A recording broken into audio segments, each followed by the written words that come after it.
In the Parsha of bereisis, the Torah shows us that humanity, so to speak, got off on the wrong foot. Aside from the expulsion from Gan Eden, we have the story of Cain and Abel. And what is interesting to note is that Abel had no descendants. Ki harago cain, Cain killed him. So all of humanity is descended from Cain. So we are all descended from a murderer, which is implanted in our DNA. The ability to kill people, even the desire to kill people, is now part of the human condition. And the Meforshim explained that that's one of the reasons that he is called Abel.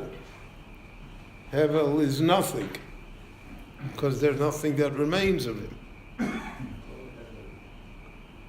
And since the Rabbanu Shalom granted us freedom of choice, people can do what they want. So Cain did what he, for whatever reasons, the Chumash, the reason given is because he was jealous that Abel's offering seemed to be more acceptable than his.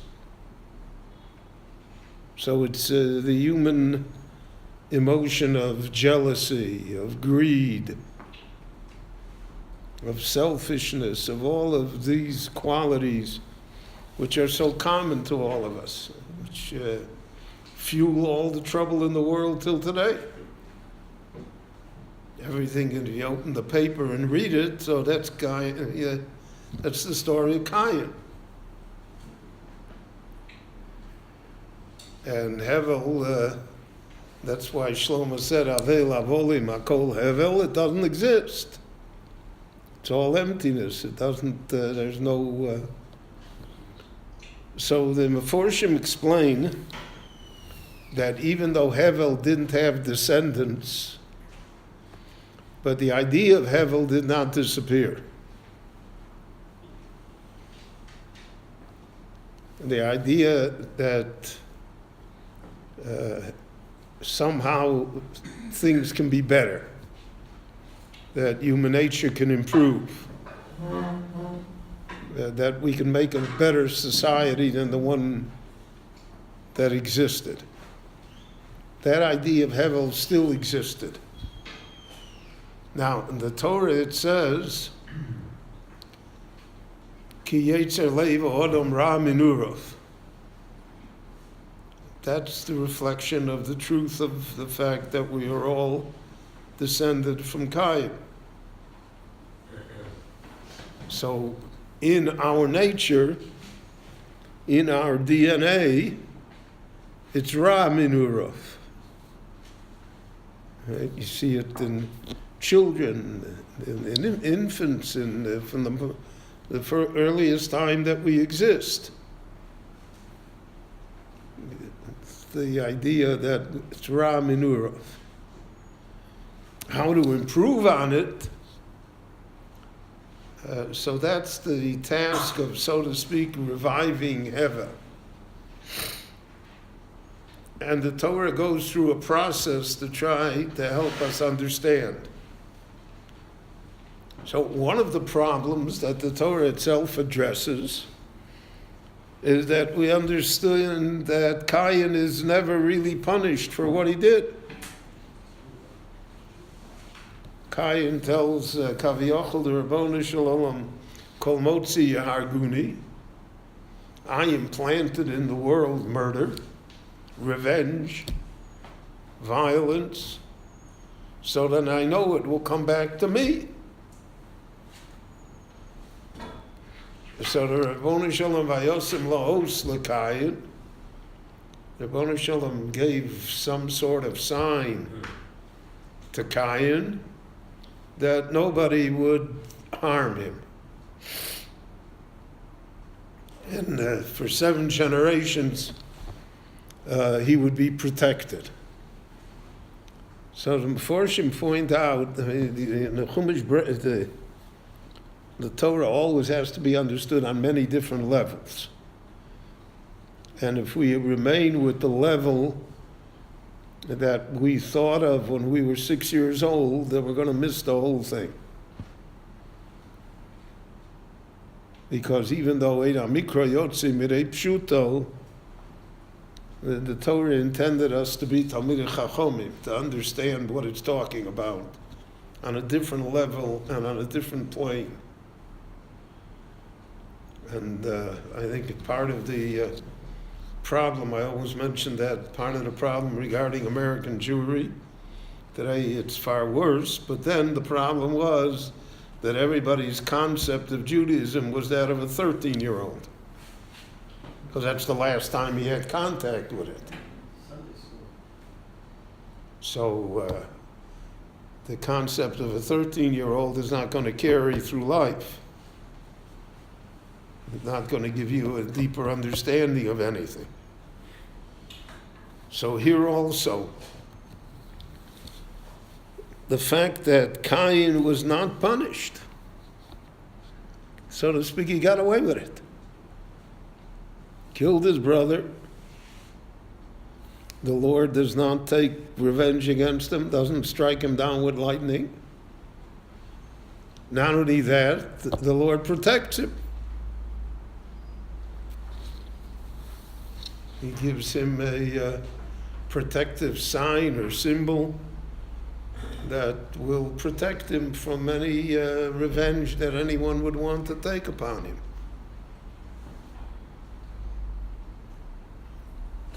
So that immediately raises the critical problem that we find throughout life and throughout the Torah of tzaddik v'ra'lo v'rosho v'tovlo. That people are righteous and somehow we don't see any benefit for it in this world. And people are evil and we don't see any retribution against them in this world. So that is the great test of faith. If you believe, as we do, in schar v'onesh, reward and punishment, that there's a moral code, that things are good and bad, there's a dividing line between them, bein or lechoshech. So where do we see it? And because of that, therefore, that becomes a great issue. The entire book of Eov, which is one of the Chavdalet Sifrei Kodesh, according to the Gemara in Baba Basra, it's authored by Moshe Rabbeinu. The entire book of Eov deals only with that problem, with tzaddik v'ra'lo v'rosho v'tovlo. Eov is a tzaddik and all sorts of terrible things happen to him. And the book does not give us an answer. That's one of the great things about the Torah is that it's Torah Emes, so it doesn't give you false answers. It doesn't give you palliatives. It doesn't give you things, for the kasha. The kasha remains. The only thing is the Rabboni Shalom tells Eov basically what Yeshaya Hanavi says, Ki lo machshavosai machshavosechem v'lo darchechem drochoi. You cannot judge me by your standards. My ways are not your ways. And my understanding is not your understanding. And therefore, even though to us it may look very questionable, and we don't understand it, and we may even think that it is wrong, but Baruch Shalom says you have to accept it.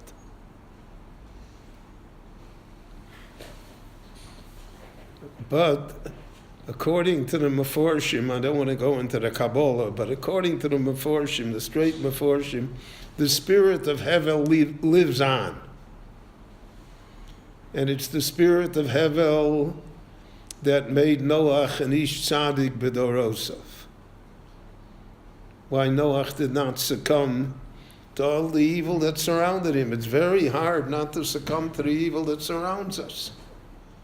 We see it in our time, how immersed we are in things that are simply evil. And we accept it. And not only that, many times we participate in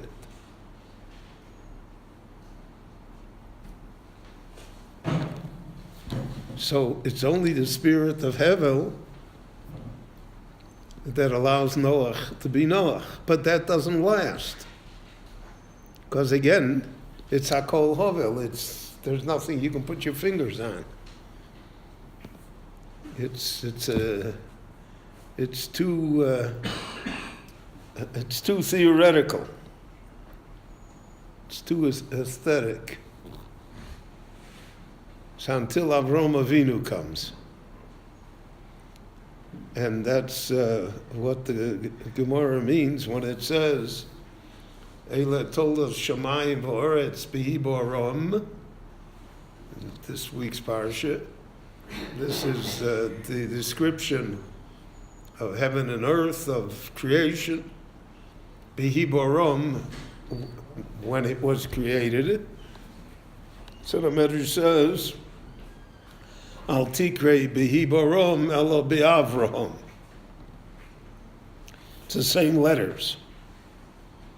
It's Avraham that is the one that deals with the creation of the world, with the positive part.